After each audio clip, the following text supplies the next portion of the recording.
Good morning, everyone. Happy Thursday. Hope you're all having a wonderful morning so far. Another cold morning out there, but not too bad considering we had quite a few chilly mornings the last few days. We had snow Monday. We had a chilly morning yesterday.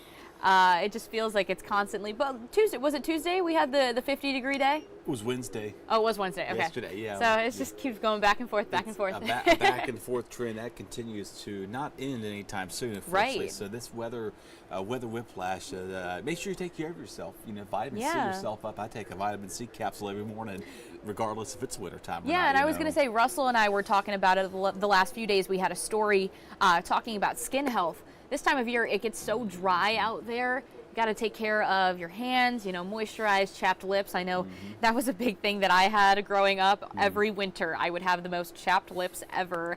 So just be sure that you're taking care of yourself, moisturize, give yourself plenty of time to do that. Yeah, of course, get up in the extra, especially start the car early too. So you're not. That's true. Yeah. In this case, no defrosting this morning.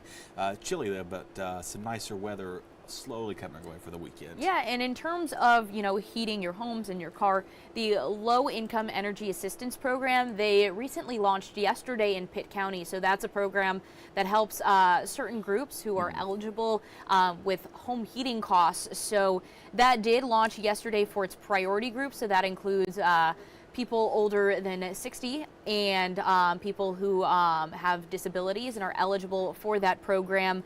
And the program did face a few delays because of the government shutdown. So we did sit down with some of their coordinators to speak about how the delay brought on some challenges for them and how they're hoping to, you know, bounce back after it. There's no shame in asking for help. Things are hard, times are hard. We all need as much help as we can give. Like many others throughout Eastern Carolina, Tracy Alford once relied on the Low Income Energy Assistance Program during the colder months. The program gives a one-time vendor payment for homes that need assistance with heating. That means the county where qualifying recipients live will send money directly to their heating company to lessen the burden. Pitt County Family Support Services Administrator Sonia Scott says it's a great thing for many, especially the elderly. It is very essential for the health of our elderly, our vulnerable population. They require that in order to sustain. Scott said the program is still facing hardships from the historic government shutdown that ended in mid-November. LEAP usually begins on December 1st, according to Scott, but was pushed to start Wednesday. She says the funds normally get allocated to the counties by October, but this year Pitt County didn't get a notice until 5 days ago. The program is launched for the priority group made up of households with someone 60 or older or someone receiving disability benefits and services through the Division of Aging and Adult Services. Alford encourages those who qualify to go for it. But my experience, it's a great program, and if you can go apply when they're accepting applications, I recommend it. Scott says it's rewarding to hear from those who've applied for LEAP. They are so grateful and thankful that this program is put into place and how we're just taking the time to give them something that they actually need, because a lot of them are on fixed income. All right, so like that was mentioned in the story there, the other groups who are eligible will see the program take effect after the new year. So that government shutdown, it did have some effects on the way that it's all operating right now.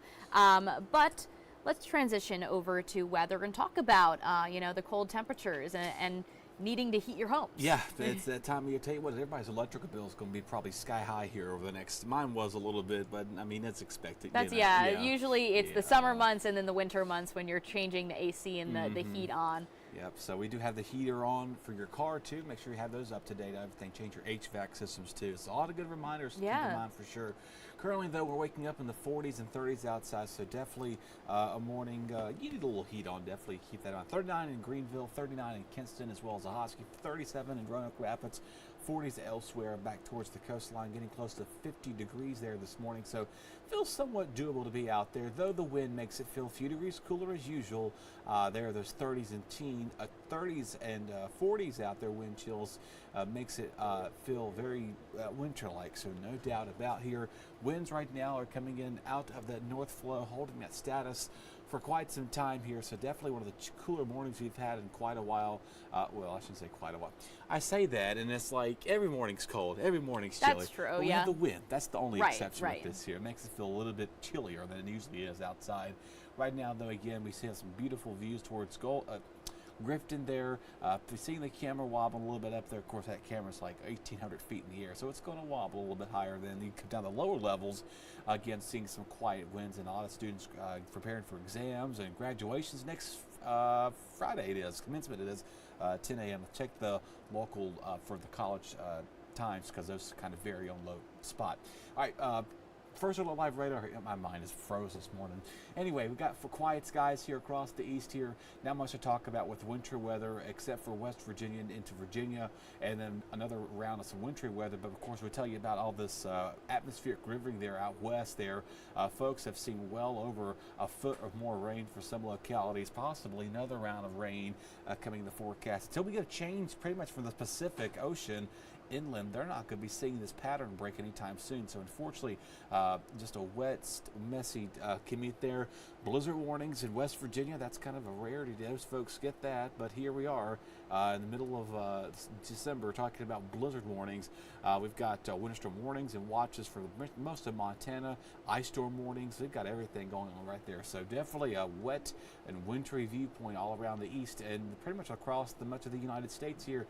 Quiet today, though. Clear skies, drop in the 30s tonight. Again, tomorrow morning you may see a quick blurb of a snow flurry north of Roanoke Rapids. There's a husky winds are there. You may pick up a quick snow flurry, so don't be surprised if you see that on the way to work. Us, for the rest of everybody else, will not see any snowflakes, but just chilly temperatures for the rest of the day in the 40s, maybe getting close to 50 degrees if we're lucky to get that. And again, there's that little system we call an Alberta Clipper because it comes from Alberta, Canada. Most of Virginia is going to get maybe an inch or some flurries there. And again, we go quiet Saturday, so most of the Saturday's looking good. No issues with anything. As we go towards Sunday, cold front comes through. Bringing some snow back towards Virginia again, some showers here, and if we're lucky enough, we might even get a few coastal snowflakes mixing in late Sunday night. So a little bit of everything happening here in between here. Winds eventually start to relax over the time. Wind chills down to the 40s and 30s as we go towards today, so definitely a chilly start. But unfortunately, we're not going to break this chill until we get to really, I mean, this weekend, yes, but even next week there, the heart of that cold well back towards the Midwest of the New England states there. And then eventually a warming trend comes our way. We're going to see a south flow come about as we go towards late next week. But if you're traveling across the country there, again, just watch out for those snow chances between the Midwest, across the Northeast states there. And again, those negative single digit temperatures. That's not error. That is highs towards Minneapolis and Pierre and Chicago and Detroit there. 50s and 70s there down towards portions of Florida. So even Florida getting on the chill. They could see daytime highs in the 50s and lows in the 40s. Again, down in Florida. So wow. Chilly for them and cold for us next Yeah, week. just across the board, everyone's feeling chilly, but glad to see that we're not in the brunt of all of that winter weather. I know quite a few areas, like you mentioned. I know the Washington State, Seattle area is getting hit with some rain and some heavy, their rivers are cresting, so floods and mudslides. So really, we're thankful here that nothing is being impacted. Yeah. But of course, we do have that chill in the air. But of course, we do have a day Saturday. Looks like it's going to be a pretty mild day out there. It is. It's going to be nice winds out of the south, warming us up a little bit, making it feel near normal. We forgot what normal feels like. I know. I don't even know what it is anymore. We should be in the 50s this time. We should not be seeing highs at the 30s and 40s, Yeah. and even the 20s for some people next. It is just Monday, Tuesday next week. It is just not going to be a fun to be out there with that wind. All right. Well, before we hop off here, I do want to say hello and good morning to everyone watching us over on Facebook. Good morning to Esmeralda down in Chinquapin. Good morning to Faye and George. Hope you also have a wonderful day, George. And Dustin also saying good morning to Dustin and I. Hope you all have a wonderful rest of your day. Charlie should be back here at 9 o'clock for another news and weather update, so I hope you can join them. Have a great day. This hour of the WITN First Alert Desk is sponsored by Toyota of Goldsboro.